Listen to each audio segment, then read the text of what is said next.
একদম সলিড কালারের মধ্যে পেয়ে যাবে, পুরোটা একদম সলিড কালারের মধ্যে থাকছে। ওকে, এটার দোপাট্টাটাও অসম্ভব সুন্দর, জাস্ট দেখেন। খুবই গর্জিয়াস একটা দোপাট্টা। রিসেন্ট টাইমে আমাদের যত ড্রেস আসছে তার মধ্যে এটার দোপাট্টাটা ভীষণ গর্জিয়াস দোপাট্টা, খুবই খুবই জাস্ট খুবই দেখেন সুন্দর। মিডল পোর্শনে কি পরিমাণের ওয়ার্ক দিয়ে দিয়েছে, জাস্ট দেখেন।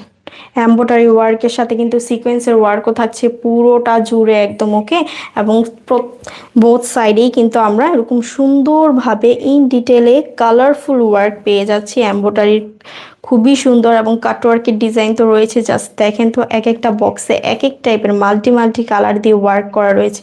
এবং সিকোয়েন্সগুলোর জন্য তো আরও বেশি এক্সক্লুসিভ লাগে ড্রেস দেখতে।